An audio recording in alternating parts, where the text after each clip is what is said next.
All right, we have covered a lot in this section. There is still one thing remaining.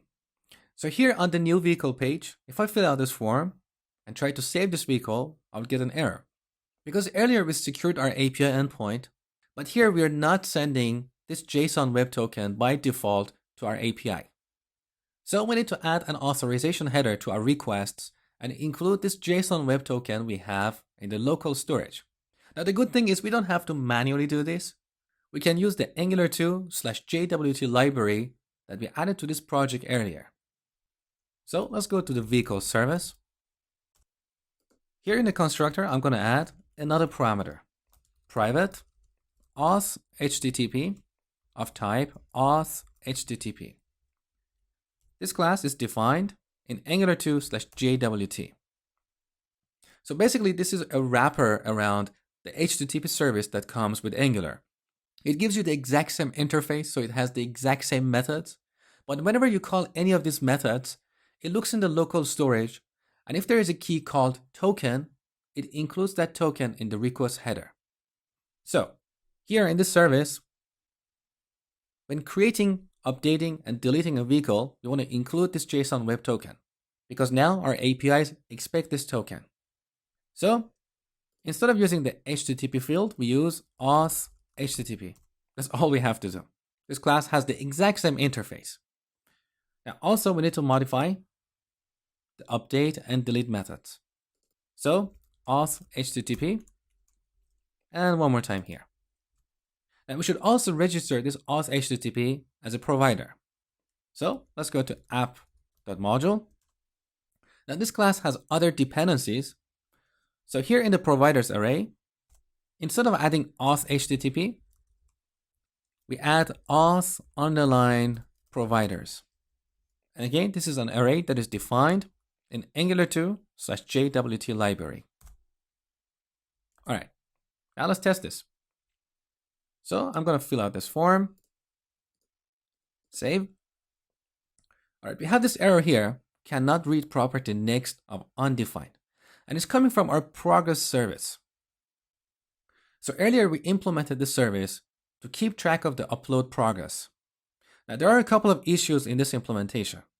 The first issue, which is critical, is that we register this as a provider in the app module. So that means anywhere in the application, wherever there is an HTTP request going to the server, this progress service is going to kick in. We don't want this to happen for performance reasons. So I want to use this service only when uploading photos. So let's go to the app module. This is where we're registering the progress service. Let's delete this. We should also delete this line where we register a custom browser XHR. So let's cut this. Now let's go to the view vehicle component. So this is where we upload the photos for a vehicle. So in the component metadata, I'm going to add the providers array, paste this code, import the namespaces, and also register the progress service. So that's the first issue that we fixed. Now the second issue, let's go back to the progress service. Here in the notify method, we're calling the next method of the upload progress field. This implementation is assuming that we have definitely called the start tracking method before notify is called. Because in start tracking, we initialize this upload progress field to a new subject. If we forget to call this method, upload progress is going to be undefined, and that's why we got that exception in the browser. So to make this more robust, we need to check if this.upload progress is defined. And similarly, I'm going to use the same technique in end tracking. All right, now back in the browser, I'm going to fill out this form one more time. Save. Beautiful. Now look at the network tab. Here's the post request to the vehicle's endpoint. Now in the headers, let me expand this. In the request headers, note this authorization header. The value of this is bearer, and in front of that, we have our JSON web token. So this auth HTTP class took care of adding this header in our request. Now let me show you one more thing before we finish this lecture. Let's go back to our auth service. Earlier, when we copied this code from the documentation of auth0, I told you to rename ID underline token to token.